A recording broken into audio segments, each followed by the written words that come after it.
Hi പ്രിയമുള്ള സുഹൃത്തുക്കളെ, ഒരു യൂട്യൂബർ, അവര് ബ്ലോഗറാണ്, ഇൻഫ്ലുവൻസർ ആണ്, പല ലേബലുകളിലും സോഷ്യൽ മീഡിയയിൽ സജീവമായിട്ടുള്ള അസ്ല മാർലി എന്ന ഹില.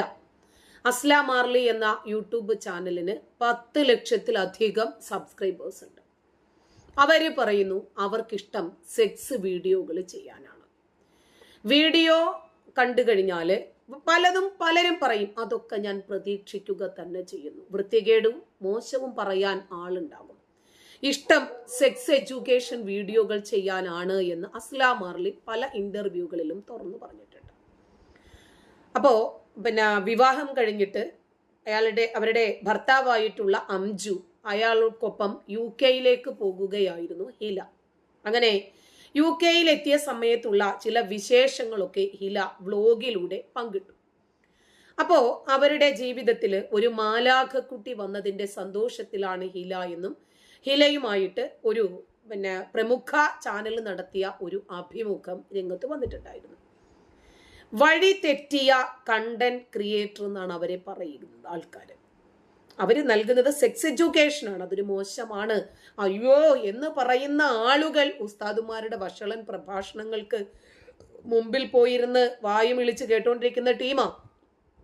അപ്പോ യൂട്യൂബ് കണ്ടന്റ് ക്രിയേഷൻ എന്നതിനെ കുറിച്ച് അവര് പറയുവാണ്, ഞാൻ ചിന്തിച്ചിട്ട് പോലും ഉണ്ടായിരുന്നില്ല. കാരണം എനിക്ക് യൂട്യൂബിനെ കുറിച്ച് ഒന്നും അറിയില്ലായിരുന്നു. വീഡിയോ എടുക്കാനോ വീഡിയോ എഡിറ്റ് ചെയ്യാനോ അങ്ങനെ ഒന്നും എനിക്ക് അറിയുമായിരുന്നില്ല. പേഴ്സണലി ഞാൻ ഭയങ്കര ഇൻട്രോവേർട്ട് ആയിട്ടുള്ള ഒരാളാണ്. സ്റ്റേജിൽ കയറാൻ പോലും ഭയമായിരുന്നു. പക്ഷേ കസിൻസിന്റെ ഇടയിൽ അവരെപ്പോഴും പറയുമായിരുന്നു ഒരു യൂട്യൂബ് ചാനൽ തുടങ്ങാൻ. ഡിഗ്രിക്ക് പഠിക്കുമ്പോഴാണ് ഞാൻ കുറച്ച് ആക്റ്റീവ് ആകുന്നത് എന്ന് അസ്ല പറയുന്നു. അപ്പോഴാണ് യൂട്യൂബ് കണ്ടന്റ് ക്രിയേഷനെ കുറിച്ച് ചിന്തിക്കുന്നതും തുടങ്ങുന്നത്. ഫസ്റ്റ് ചെയ്ത വീഡിയോ എനിക്ക് ഒരിക്കലും മറക്കാൻ പറ്റാത്തതാണ്. ആ സമയത്ത് ഞാൻ ദുബൈയിലായിരുന്നു. അങ്ങനെ ഒരിക്കൽ ദുബൈ മോളിൽ പോയിട്ടായിരുന്നു ആദ്യ വീഡിയോ എടുത്തിരുന്നത്. മൈക്കും കാര്യങ്ങളൊന്നുമില്ല, ഫോണിലാണ് വീഡിയോ എടുക്കുന്നത്. ഞാൻ വീഡിയോ എടുത്തപ്പോൾ എൻ്റെ ശബ്ദം മാത്രമല്ല പുറകിലുള്ള എല്ലാ ശബ്ദങ്ങളും ഉണ്ടായിരുന്നു. എങ്ങനെയൊക്കെയോ ഒരു വീഡിയോയുടെ ഇൻട്രോ എടുത്തു. ഇപ്പോഴും ആ വീഡിയോ എടുത്തു നോക്കുമ്പോൾ ചിരി വരും. അന്ന് സംസാരിക്കാൻ പോലും അറിയാത്ത ആൾ ഇന്നിപ്പോ വാതോരാതെ സംസാരിച്ചു കൊണ്ടിരിക്കുന്നു എന്ന് പറയുമ്പോൾ എനിക്ക് തന്നെ അത്ഭുതം തോന്നാറുണ്ട് എന്നവർ പറയും. UK എത്തിയിട്ട് അവർ ചെയ്യുന്ന ഒരു വീഡിയോ ഇങ്ങനെയാണ്. ഞാൻ അല്പം സ്പീഡ് ഒന്ന് കൂട്ടുന്നുണ്ട്. അതെന്നെ ആൻസർ ചെയ്ത് കഴിഞ്ഞാൽ ഇന്നത്തെ കഴിയും. അപ്പോൾ ഞാനൊരു പാർട്ട് 1 and 2 ആയിട്ട് Q&A ഞാൻ ചെയ്യുന്നത് കേട്ടോ. നിങ്ങളുടെ എല്ലാ സംശയത്തിലുള്ള ഞാൻ ഒരു സാധനം പോലും പ്രിപ്പയർ ചെയ്ത് വെച്ചിട്ടില്ല. നിങ്ങൾ പറഞ്ഞുകൊണ്ടിരിക്കുന്ന എല്ലാ കാര്യങ്ങളും ഞാൻ ഇത് ചെയ്യാം. അപ്പോൾ ഫസ്റ്റത്തെ എന്ന് പറഞ്ഞാൽ ഇപ്പം എനിക്ക് കുറേ കമൻസ് വന്നുകൊണ്ടിരിക്കുന്നുണ്ട്. നിന്റെ ബ്രസ്റ്റ് മത്തൻ പോലെ ആയല്ലോ, നിന്റെ ബ്രസ്റ്റ് പഠിച്ചുകൊണ്ടല്ലോ. എനിക്ക് പറയാൻ യാതൊരു മടിയില്ല, കാരണം സെക്സ് എഡ്യൂക്കേഷൻ ചെയ്യുന്ന ഒരാളാണ് ഞാൻ എന്ന് പറയുന്നത്. അപ്പോൾ എനിക്ക് വരുന്ന കമൻസ് പറയാൻ എനിക്ക് യാതൊരു മടിയില്ല, ഒരു ഉളിപ്പില്ല. പിന്നെ എൻ്റെ ബോഡിക്ക് വരുന്ന കമൻസ് ആണല്ലോ അതൊന്നൊക്കെ പറയുന്നത്. ഇതൊക്കെ പറയുമ്പോൾ എനിക്കതൊരു ബോഡി ഷേമിംഗ് ആയിട്ട് തോന്നുന്നില്ല. മറിച്ച് എനിക്കത് കേൾക്കുമ്പോൾ ഒരു പ്രൗഡ് മൊമെന്റ് അല്ലെങ്കിൽ ഒരു പ്രൗഡ് ഫീൽ എന്നൊക്കെ പറയത്തില്ല, എനിക്കതാണ്. കാരണം ഞാനൊരു അമ്മ ആവാൻ പ്രിപ്പയർ ആയിക്കൊണ്ടിരിക്കുക. ഞാനൊരു 3 months കൂടി കഴിഞ്ഞാൽ എൻ്റെ ബേബിനെ ഞാൻ കയ്യിലെടുക്കാൻ ഞാൻ പ്രിപ്പയർ ആയിക്കൊണ്ടിരിക്കുക. ഒരു 3 months കൂടി എനിക്ക് വെയിറ്റ് ചെയ്താൽ മതി ഇൻഷാ അല്ലാ. അപ്പോൾ ആ ഒരു സ്റ്റേജിൽ ഇരിക്കുന്ന എനിക്ക് ഇങ്ങനത്തെ കമൻസ് വരുമ്പോൾ എന്നെ സംബന്ധിച്ച് അത് എനിക്ക് കിട്ടുന്ന എന്താ പറയുക, ഒരു അംഗീകാരവും എൻ്റെ ഒരു മദർഹുഡിലോട്ടുള്ള ഒരു ഇതായിട്ട് ഞാൻ കൂട്ടുന്നുള്ളൂ. അപ്പോൾ ഞാനത് അറിയാൻ വേണ്ടി ഞാൻ പറയുകയാണ്, എനിക്ക് എൻ്റെ ബ്രസ്റ്റ് മാത്രമല്ല, എനിക്ക് പല ബോഡിയിൽ വ്യത്യാസങ്ങൾ വന്നിട്ടുണ്ട്.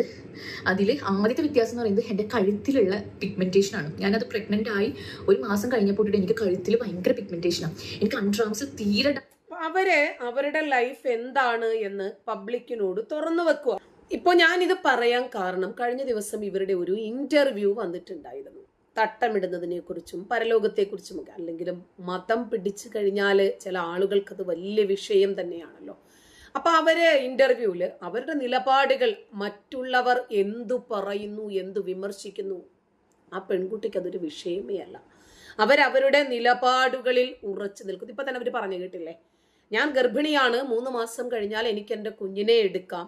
അപ്പോൾ എൻ്റെ ബ്രസ്റ്റ് വലുതാകുന്നു എന്ന് പറഞ്ഞാൽ ഞാനൊരു മദറാകാൻ, ഒരു അമ്മയാകാൻ എൻ്റെ ശരീരം പ്രിപ്പയർ ആകുന്നു എന്ന് പറയുമ്പോൾ എനിക്കതിനകത്ത് സന്തോഷമേ ഉള്ളൂ എന്നാണ് അവർ പറയുന്നത്.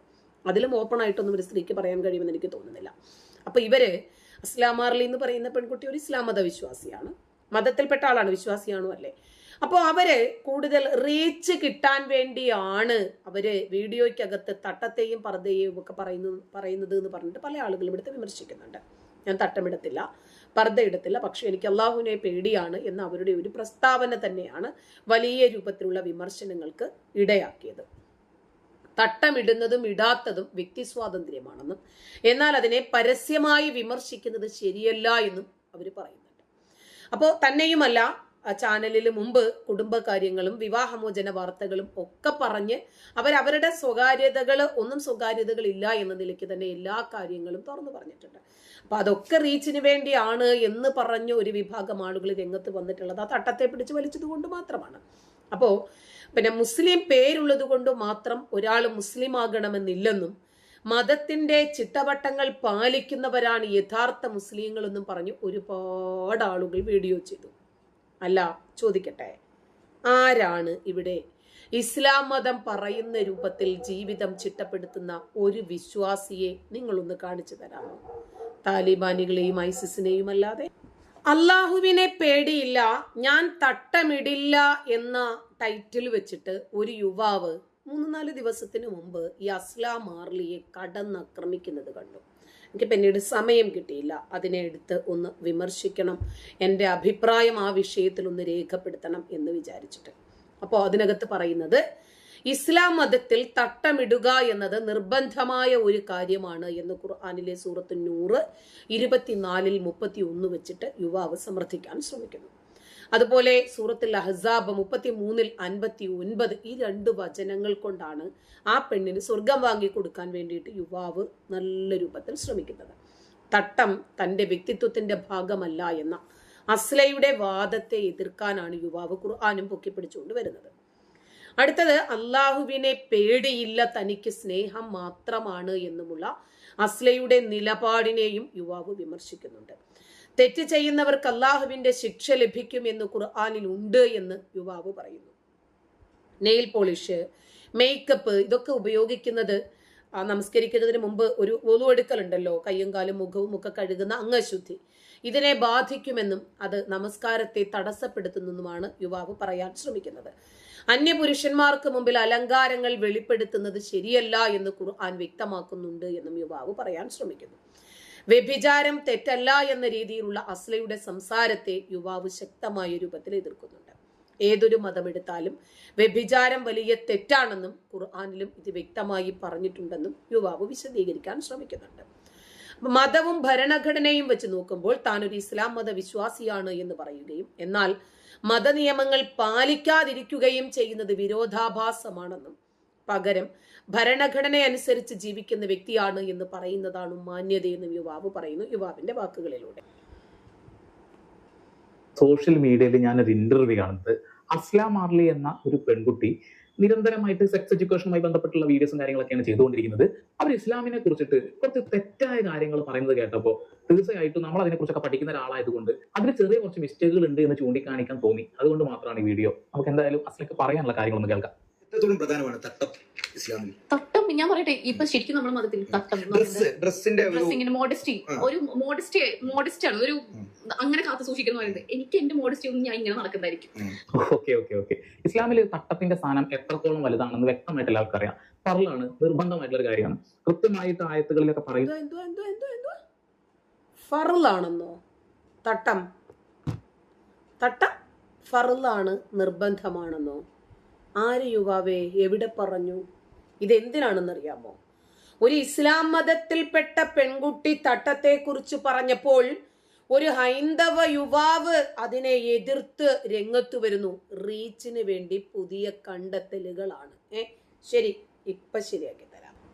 ഇത് ഫർളാണോ സുന്നത്താണോ എന്നൊക്കെ ഞാൻ വഴിയെ പറഞ്ഞു തരാം. ജെമിനി പറയുന്നതും ChatGPT പറയുന്നതുമായിട്ടുള്ള വിഷയങ്ങളും കൊണ്ട് നിങ്ങൾ സമൂഹ മാധ്യമങ്ങളില് ഉപദേശിക്കാൻ വരല്ലേ, പണി കിട്ടും കേട്ടോ, പണി കിട്ടും. കാര്യമാണ്. അപ്പോൾ നമുക്ക് അറിയാത്ത ഒരു കാര്യമാണെങ്കിൽ അല്ലെങ്കിൽ നമുക്ക് അറിഞ്ഞിട്ടും അതിനെ വളച്ചൊടിക്കാൻ ശ്രമിക്കുകയാണെങ്കിൽ തീർച്ചയായിട്ടും ഞാൻ ഇന്ന മതക്കാരനാണ് അല്ലെങ്കിൽ ഞാൻ ഇന്ന മതക്കാരിയാണെന്ന് പറയാതെ ചെയ്യാൻ നല്ലത്. ഇസ്ലാമിനെ കുറിച്ച് അറിയാത്തവരാണെങ്കിൽ അറിയില്ലെന്ന് തന്നെ പറയണം, അല്ലെങ്കിൽ നമ്മുടെ സന്ദീപ് പഠിപ്പിച്ചു തരും അറിയാത്തവർക്ക്. തീർച്ചയായിട്ടും ഞാൻ ഇന്ന മതക്കാരനാണ് അല്ലെങ്കിൽ ഞാൻ ഇന്ന മതക്കാരിയാണെന്ന് പറയാതെ ചെയ്യാൻ നല്ലത്.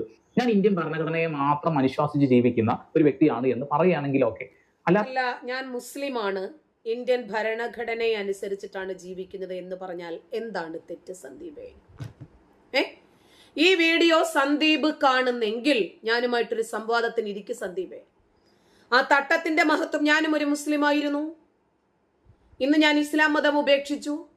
ആ തട്ടത്തിന്റെ മഹത്വവും ഇസ്ലാമിന്റെ പരമ്പരാഗതമായിട്ടുള്ള മഹത്വവും ഞങ്ങളെ പോലെ കുറച്ച് പേർക്ക് കൂടി ഒന്ന് പഠിപ്പിച്ച് തായോ, റീച്ചും കിട്ടും.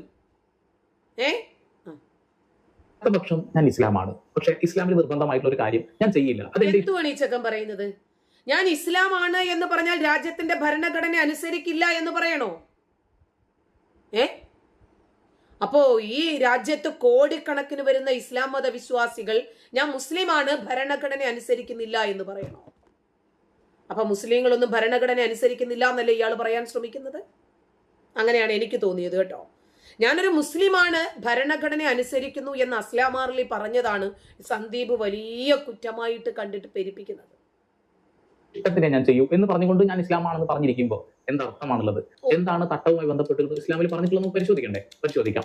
സൂറത്തുൽ നൂർ അധ്യായം 24 ആയത്ത് 31. അവരവരുടെ മക്കനകൾ മാറോടടുപ്പിച്ച് താഴ്ത്തിയിട്ട് കൊള്ളട്ടെ, അവരുടെ ഭർത്താക്കന്മാർ, പിതാക്കൾ എന്നിവർക്കല്ലാതെ തങ്ങളുടെ അലങ്കാരങ്ങൾ അവർ വെളിപ്പെടുത്തരുത്. തല തട്ടമിട്ട് മറയ്ക്കണമെന്ന് വ്യക്തമായിട്ട് പറയുന്നുണ്ട്. പക്ഷെ എന്റെ കാഴ്ചപ്പാട് ഇതാണ്, അതുകൊണ്ട് ഞാൻ അത് അങ്ങനെ ചെയ്യൂ, എന്നാൽ ഞാൻ ഇസ്ലാമാണ്. എന്ത് വിരോധാഭാസമായിട്ടുള്ള വാക്കുകളല്ലേ? തീർന്നില്ല. സൂറത്തുൽ അഹ്സാബ് അധ്യായം 33 ആയത്തി 59. നബിയെ, നിന്റെ പത്നിമാരോടും പുത്രിമാരോടും സത്യവിശ്വാസികളുടെ സ്ത്രീകളോടും അവർ തങ്ങളുടെ മൂടുപടങ്ങൾ തങ്ങളുടെ മേൽ താഴ്ത്തിയിടാൻ പറയുക. അവർ തിരിച്ചറിയപ്പെടാനും അങ്ങനെ അവർ ശല്യം ചെയ്യപ്പെടാതിരിക്കാനും അതാണ് ഏറ്റവും അനുയോജ്യമായത്. ശരീരം, തലയിലെ മക്കന മാറിന്റെ അടുത്ത് വരെ, അല്ലെങ്കിൽ അത് കവർ ചെയ്യുന്നത് വരെ തുണി ഇടണം എന്നാ പറയുന്നത്, മറച്ചിരിക്കണം എന്നാ പറയുന്നത്. അത് സ്ത്രീകളുടെ സുരക്ഷയുമായി ബന്ധപ്പെട്ടുള്ള കാര്യം കൂടിയാണെന്ന്. ഇതൊക്കെ എന്താ അത്രയും താമസിച്ചു എന്ന് പറയുന്നത്? കുറച്ച് നേരത്തെ പറയണ്ടായിരുന്നു. മുഹമ്മദ് നബിക്ക് മുമ്പ് ഉള്ള സ്ത്രീകളൊക്കെ എങ്ങനെയാ വസ്ത്രം ധരിച്ചിരുന്നത്? ഈ വചനം ഖുർആൻ നബിക്ക് ഇറങ്ങുന്നതല്ലേ? അപ്പോൾ ഈ വചനം ഇറങ്ങുന്നതിന് മുമ്പുള്ള ആളുകളൊക്കെ തുണികൾ എങ്ങനെയാ ധരിച്ചിരുന്നത്? ഈ ഖുർആൻ വചനം ഇറങ്ങാനുള്ള പശ്ചാത്തലം നിങ്ങൾക്കറിയാമോ? അടിമയെയും ഉടമയെയും തിരിച്ചറിയുന്നതിന് വേണ്ടിയാണ് ഈ വേഷപ്പകർച്ച വന്നത് എന്നെങ്കിലും അറിയാമോ? ശരി, നല്ല വാചക കസർത്ത് കൊണ്ട് കയറുവാണ്, കുറച്ചുകൂടെ കയറണ്ടേ പഠിക്കാൻ. അതാണ് സ്ത്രീയുടെ സൃഷ്ടി. ആ സൃഷ്ടി കാണുമ്പോൾ തീർച്ചയായിട്ടും പുരുഷന്മാർക്ക് അട്രാക്ഷൻ തോന്നും. അങ്ങനെയാണ് ആ സൃഷ്ടി വന്നിട്ടുള്ളത്. തീർച്ചയായിട്ടും അല്ല സന്ദീപേ, എല്ലാ മുസ്ലിം സ്ത്രീകളും പർദ്ദയും മക്കനയും ഇട്ടിറങ്ങിക്കഴിഞ്ഞാൽ സന്ദീപിന്റെ അമ്മയും ഭാര്യയും സഹോദരിയും മകളും പർദ്ദയും മക്കനയും ഇടുവോ? അല്ല, അവര് പുറത്തിറങ്ങുമ്പോൾ അവരുടെ ശരീരവും കാണുമല്ലേ മറ്റുള്ളവര്. അവരുടെ കഴുത്തും ആറിടത്തിന്റെ പകുതിയും കൈയുടെ പകുതിയും അവരുടെ മുഖ സൗന്ദര്യവും ഒക്കെ മുസ്ലിം പുരുഷന്മാരും കാണുന്നുണ്ടല്ലോ. അല്ല, ഈ അട്രാക്ഷൻ മുസ്ലിം പുരുഷന് മാത്രമാണോ അതോ കോമൺ ആയിട്ട് എല്ലാ പുരുഷന്മാർക്കും ഉണ്ടോ? ഒന്ന് പറഞ്ഞു തരണേ. അതായത് കക്ഷി പറയുന്ന ആ ഒരു സ്ത്രീ വിരുദ്ധത നോക്കിയോ. ഇടണമെന്നാ പറയുന്നത്, മറച്ചിരിക്കണം എന്നാ പറയുന്നത്. അത് സ്ത്രീകളുടെ സുരക്ഷയുമായി ബന്ധപ്പെട്ടുള്ള കാര്യം കൂടിയാണെന്നുള്ളതാണ്. സ്ത്രീയുടെ സൃഷ്ടി, ആ സൃഷ്ടി കാണുമ്പോൾ തീർച്ചയായിട്ടും പുരുഷന്മാർക്ക് അട്രാക്ഷൻ തോന്നും. അങ്ങനെയാണ് ആ സൃഷ്ടി വന്നിട്ടുള്ളത്. തീർച്ചയായിട്ടും ശരീരം മറച്ചു നിൽക്കുന്ന ആളുകൾക്ക് നേരെയുള്ള അതിക്രമങ്ങൾ വളരെ കുറവാണ്. നമ്മൾ ശ്രദ്ധിച്ചിട്ടുണ്ടല്ലോ അത്. അപ്പൊ അത്രയ്ക്ക് വ്യക്തമായിട്ട് അവിടെ എഴുതപ്പെട്ടിട്ടുണ്ട്. പക്ഷെ പെട്ടെന്ന് ഞാൻ മറക്കില്ല, ബാക്കി എന്തോ പറയുന്നത് കേൾക്കാം. അപ്പൊ എനിക്ക് ഒരു തട്ടത്തില അല്ല സന്ദീപേ, ഈ തല മറയ്ക്കാത്ത, അതല്ലെങ്കിൽ മാറുമറയ്ക്കാത്ത, ഈ ആകെ മൂടുന്ന അപ്പിക്കുപ്പായം ഇടാത്ത സ്ത്രീകളെ കണ്ടാൽ നിനക്കും ഈ പറഞ്ഞതുപോലെ പ്രശ്നങ്ങൾ ഉണ്ടാവുമോ? ചോദിച്ചതാ. അല്ല, അൺകൺട്രോൾഡ് ആയിട്ട് പെട്ടെന്ന് കയറി പിടിക്കാനുള്ള ടെൻഡൻസി ഉണ്ടാകുമോ എന്ന് ചോദിച്ചതാ. ഇനി മറ്റൊരു പുരുഷൻ പർദ്ദയിടാത്ത നിന്റെ പെങ്ങളെയോ മകളെയോ കയറി പിടിച്ചാലും പുരുഷന്റെ ടെൻഡൻസി ആകർഷണമാണ് എന്ന് പറഞ്ഞിട്ട് രക്ഷപ്പെടുവോ? അല്ല, ബലാത്സംഗങ്ങൾ നടന്നിട്ടുള്ള സ്ഥലങ്ങളിലൊക്കെ ഈ വേഷമാണോ പ്രശ്നമായിട്ടുള്ളത്? ആണോ? ഏറ്റവും കൂടുതൽ പീഡനങ്ങൾ നടക്കുന്നത് എവിടെയാണെന്ന് അറിയാമോ സന്ദീപേ? മദ്രസകളിലാ. ഏത് ശരീരഭാഗം കണ്ടിട്ടാ ഉസ്താദ് കയറി പിടിക്കുന്നത്? എടാ, ഒരു ഉസ്താദിനേക്കാൾ വളരെ ലെവല് താണുപോയല്ലോടാ നിങ്ങളുടെയൊക്കെ. കുറച്ച് വ്യൂസിന് വേണ്ടിയാണെങ്കിൽ പോലും ഇസ്ലാമിനെ വെള്ളപൂശി നിങ്ങളൊക്കെ എവിടെയാ ചെല്ലുന്നത്? ഇനി നാളെ നിന്റെ അമ്മയെയും പെങ്ങളെയും ഭാര്യയെയും ഒക്കെ ഈ പർദ്ദയ്ക്കകത്ത് ഇറക്കി നിർത്തുവോ? സ്ത്രീകളുടെ സുരക്ഷ എന്ന് പറയുമ്പോൾ അവര് പർദ്ദയും മക്കനയും ഇടുന്നതാണോ? അപ്പോഴും കാമഭ്രാന്തന്മാരായിട്ടുള്ള പുരുഷന്മാരുടെ കാഴ്ചപ്പാട് നിയന്ത്രിക്കണമെന്ന് ഒരു പുരുഷനായിട്ടുള്ള നിനക്ക് പറയാൻ തോന്നുന്നില്ല അല്ലേ? എന്തുവാടാ ഇതൊക്കെ? ആണ് എന്റെ ഒരു വ്യക്തിത്വം എനിക്ക് തോന്നിയിട്ടില്ല. ഇന്ത്യ മതവിശ്വാസം ഇരിക്കുന്നത് വിശ്വസിക്കുന്നു അല്ലേ? എല്ലാരും പറയും അള്ളാനെ പേടിയില്ലേ, അള്ളാനെ ഭയമില്ലേ, എനിക്ക് അള്ളാനെ പേടിയില്ല. എനിക്ക് ഏറ്റവും സമാധാനം കിട്ടുന്നത് ഞാൻ പടച്ചോനെ വിളിക്കുമ്പോഴായിരിക്കും. നമുക്ക് ഏറ്റവും സമാധാനം പേടിക്കുന്ന ഒരാളെ നമുക്ക് അവിടുത്തെ സമാധാനം കിട്ടും ഇല്ല. അള്ളാഹുവിനെ പേടിക്കാൻ എവിടെയും പറഞ്ഞിട്ടില്ല, അത് ആദ്യം മനസ്സിലാക്കുക. നിങ്ങൾ സന്ദീപേ, ഞാനുമായിട്ടൊരു ഡിബേറ്റിന് വരൂ. സന്ദീപ്, ഏതാണ് നല്ലത്? മേലിൽ നിനക്കറിയാത്ത വിഷയങ്ങളെ കുറിച്ച് നീ വാചാലമായിട്ട് ഇവിടെ വന്നിങ്ങനെ വിളമ്പരുത് പ്ലീസ്. ഇതൊരു റിക്വസ്റ്റ് ആണ്. പടച്ചവനെ പേടിക്കണമെന്ന് തന്നെയാണ് ഖുർആൻ പറയുന്നത്. നിനക്കറിയോ ഖുർആനിൽ എന്താ പറയുന്നത് എന്ന്?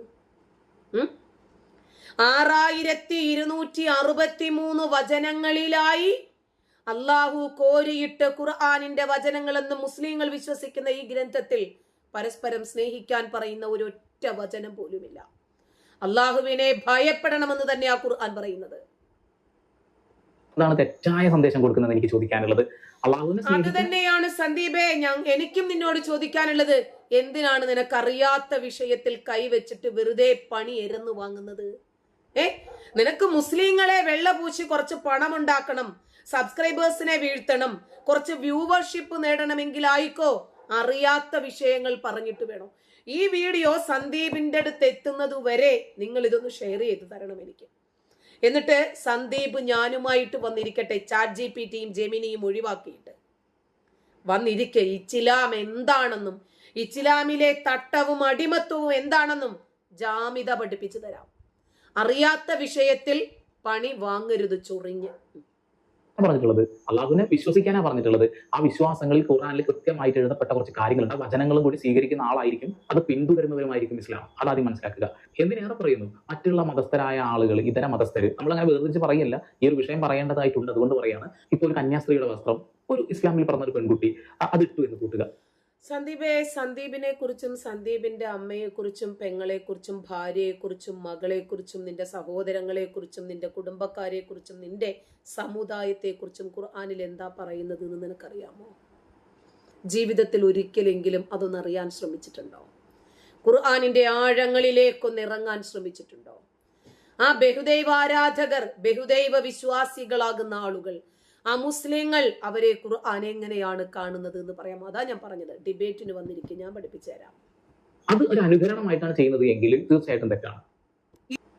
ആള് റീച്ചിന് വേണ്ടിയാണ് അസ്ലാം മാർലിയെ കയറി ചൊറിഞ്ഞത് എന്ന് നമുക്ക് വളരെ വ്യക്തമായിട്ട് അറിയാം. കാരണം അവൻ ഉദ്ദേശിച്ച രൂപത്തിൽ തന്നെ അവൻ അതിന് വ്യൂവേഴ്സും കിട്ടിയിട്ടുണ്ട്. 3,93,000 ആളുകളാണ് ഇവന്റെ വീഡിയോ മുസ്ലിമിനെ ഒന്ന് പുകഴ്ത്തുകയും അസ്ലാം മാർലിയെ 4 പറഞ്ഞപ്പോഴും കിട്ടിയിട്ടുള്ളത് 4 ദിവസം കൊണ്ട്. അപ്പോൾ ആള് വിചാരിച്ചു ഇസ്ലാമിനെ കുറച്ചൊന്ന് പുകഴ്ത്തി കഴിഞ്ഞാൽ മുസ്ലിങ്ങൾ എന്നെ എടുത്ത് കൊമ്പത്ത് വയ്ക്കുമെന്ന്. ഖുർആനിനെ കുറിച്ചും ഹദീസിനെ കുറിച്ചും മതപരമായ വിഷയങ്ങളെ കുറിച്ചും സംസാരിക്കുമ്പോൾ ചാറ്റ് ജിപിടിയും ജെമിനിയും മതിയാകില്ല, പോരാതെ വരും. ഇദ്ദേഹം ഹിജാബിന്റെ വചനങ്ങളൊക്കെ എടുത്തങ്ങോട്ട് സൂചിപ്പിക്കുന്നുണ്ടായിരുന്നു. എന്തിനാണെന്ന് അറിയാമോ? ഖുർആനിലൊക്കെ ഭയങ്കര അവഗാഹമുള്ള, ഇസ്ലാമിനെ കുറിച്ച് അറിയാൻ ശ്രമിക്കുന്ന ആളാണ് എന്ന രൂപത്തിൽ. ഖുർആനിലെ ശിരോവസ്ത്രവുമായി ബന്ധപ്പെട്ട വചനങ്ങൾ, പ്രത്യേകിച്ച് ഈ കക്ഷി പറഞ്ഞ 33-ാം അധ്യായമായ സൂറത്തുൽ അഹ്സാബിലെ 59-ാമത്തെ വചനം, ഇത് സാമൂഹിക പശ്ചാത്തലം അറിയാമോ? ഇത് അവതരിപ്പിക്കപ്പെട്ടതിന്റെ അറിയാമോ? അക്കാലത്തെ വസ്ത്രധാരണ രീതികളെ കുറിച്ച് അറിയാമോ? ഇതൊക്കെ പഠിച്ചിട്ട് വേണം അസ്ലാം മാർലിയെ എടുത്തിട്ട് ചൊറിയാൻ, കേട്ടോ. 33-ാം അധ്യായത്തിലെ 59-ാമത്തെ വചനത്തില് നബിയെ നിന്റെ പത്നിമാരോടും പുത്രിമാരോടും സത്യവിശ്വാസികളായ സ്ത്രീകളോടും അവർ തങ്ങളുടെ മൂടുപടം ജിൽബാബ്, അതിലേക്ക് ഞാൻ പിന്നെ വരാം. അത്രയൊന്നും സന്ദീപിനെ കൊണ്ട് താങ്ങത്തില്ല. ആ വിഷയത്തിലേക്കൊക്കെ ഞാൻ അകത്തേക്ക് ഊളിയിട്ട് ഇറങ്ങിക്കഴിഞ്ഞാൽ താങ്ങത്തില്ല. അപ്പൊ അവരോട് അവരുടെ മൂടുപടങ്ങൾ താഴ്ത്തിയിടാൻ പറയണം. അവർ തിരിച്ചറിയപ്പെടാനും അങ്ങനെ അവർ ശല്യം ചെയ്യപ്പെടാതിരിക്കാനും അതാണ് അനുയോജ്യമായത്. മേലിൽ പഠിക്കാതെ ഇവിടെ വന്നിട്ട് അഭിപ്രായം വിളമ്പരുത്.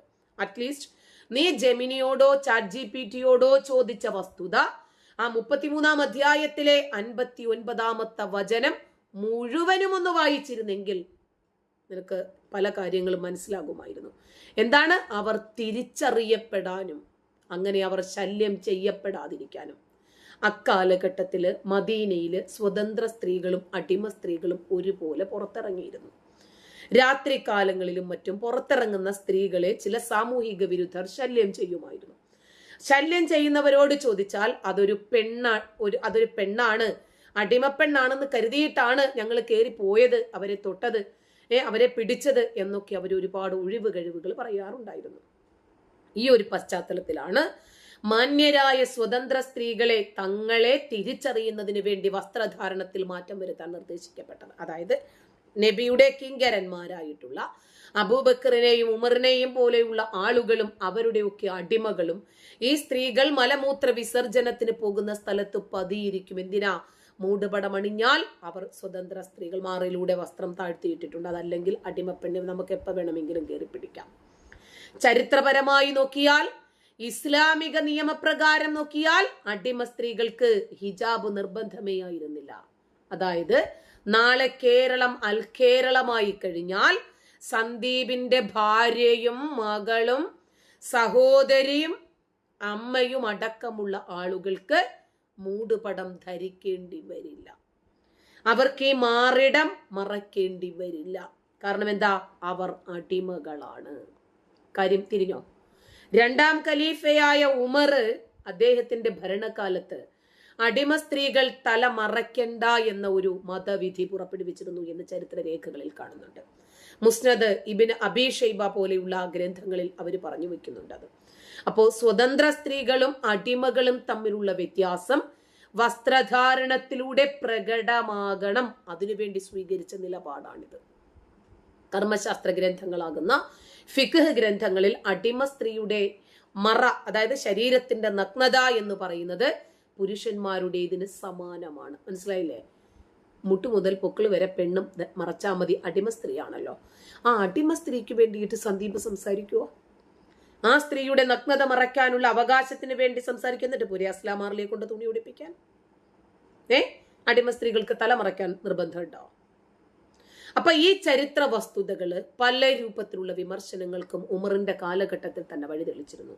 മതം എല്ലാവർക്കും തുല്യനീതിയാണ് നൽകുന്നതെങ്കിൽ എന്തുകൊണ്ടാണ് വസ്ത്രധാരണത്തിൽ അടിമയെന്നും ഉടമയെന്നും വ്യത്യാസം കാണിച്ചത്? അതും സൃഷ്ടാവായിട്ടുള്ള പടച്ച തമ്പുരാൻ. അപ്പൊ ഹിജാബിന്റെ പ്രാഥമികമായിട്ടുള്ള ലക്ഷ്യം എന്താണ്? ഐഡന്റിഫിക്കേഷൻ ആണ്, തിരിച്ചറിയലാണ്. ഇനി അങ്ങനെയാണെങ്കിൽ അടിമത്തം ഇല്ലാതായ കാലത്ത് അതിന്റെ പ്രസക്തി എന്താണ്? ഇന്ന് അടിമത്തമില്ലല്ലോ. ഖുർആനിക വചനങ്ങൾ അവതരിക്കപ്പെട്ട കാലത്ത് സ്വതന്ത്ര സ്ത്രീകളെ തിരിച്ചറിയാനും അവർക്ക് സാമൂഹിക സംരക്ഷണം ഉറപ്പാക്കാനും ഹിജാബ് ഒരു അടയാളമായിട്ട് ഉപയോഗിച്ചിരുന്നു. ഇന്ന് ആ അടിമ ഉടമ സമ്പ്രദായം ഇല്ലാത്തത് കൊണ്ട് അസ്ലാം മാർലിക്ക് അത് ധരിക്കേണ്ട കാര്യമില്ല. അസ്ലാം മാർലിയെ ഇസ്ലാം മതത്തെക്കുറിച്ചും ഹിജാബിനെ കുറിച്ചും മാറുമറയ്ക്കുന്നതിനെ കുറിച്ചും ഹിജാബ് ഇറങ്ങിയ പശ്ചാത്തലത്തെക്കുറിച്ചും ഇസ്ലാമിനെ കുറിച്ചും ഒക്കെ പഠിപ്പിക്കുന്നതിന് മുമ്പ് നമ്മൾ ഒരു വിഷയത്തെക്കുറിച്ച് പറയുമ്പോൾ അറ്റ്ലീസ്റ്റ് അതിന്റെ മിനിമം വിജ്ഞാനം നമ്മൾ നേടിയിരിക്കണം. പ്രവാചകന്റെ മുമ്പുള്ള ഒരു കാലഘട്ടം ഉണ്ടായിരുന്നു, ജാഹിലിയ കാലഘട്ടം.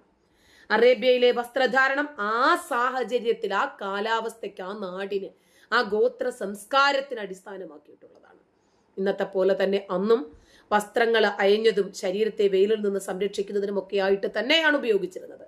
നബിക്ക് മുമ്പുള്ള വസ്ത്രധാരണ രീതികൾ നിങ്ങൾക്കറിയാമോ എങ്ങനെയാണെന്ന്? ഇസാർ കേട്ടിട്ടില്ലല്ലോ?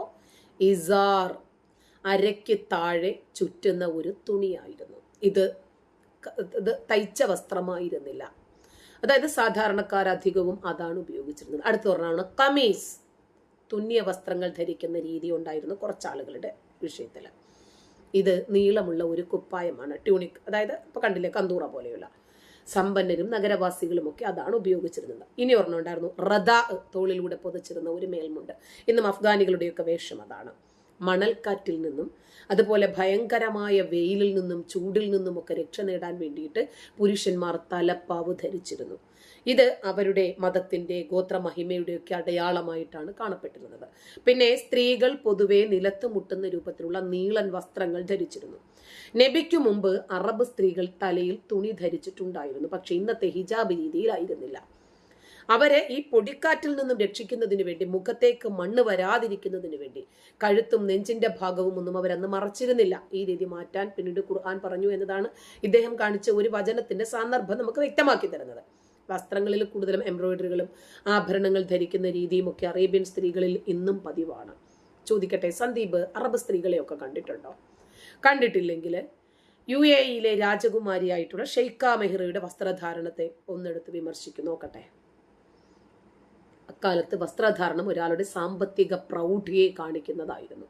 അതുപോലെ മരുഭൂമിയിലെ ബദവികൾ എന്നും പറഞ്ഞൊരു വിഭാഗമുണ്ട്, നാടോടികൾ എന്നറിയപ്പെടുന്നത്. അവർ ലളിതമായിട്ടുള്ള തുന്നാത്ത ഒരൊറ്റ വസ്ത്രമാണ് ചുറ്റും കൂടിയൊക്കെ ധരിച്ചിരുന്നത്.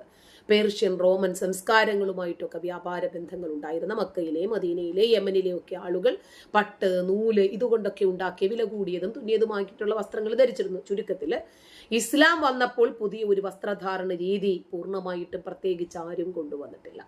അവിടെ നിലവിലുണ്ടായിരുന്ന വസ്ത്രധാരണ രീതികളിൽ അവർ മോഡസ്റ്റി ആയിട്ട് അവർക്ക് അവരുടേതായിട്ടുള്ളൊരു മോഡസ്റ്റി ഉണ്ടല്ലോ, അതിനെ മുൻനിർത്തി മുന്നോട്ട് പോകുകയാണ് ചെയ്തിരുന്നത്. ഇസ്ലാമിനെ സുഖിപ്പിക്കണമെങ്കിലും മുസ്ലിങ്ങളെ സന്തോഷിപ്പിക്കണമെങ്കിലും ആകാം. അത് മതപരമായിട്ടുള്ള വിധിവിലക്കുകളിൽ കൈകടത്തിക്കൊണ്ടോ ഖുർആനിനെയും ഹദീസിനെയും വക്രീകരിച്ച് മറ്റുള്ളവരെ ഉപദേശിക്കാൻ വേണ്ടിയോ ആയിരിക്കരുത്. നന്ദി.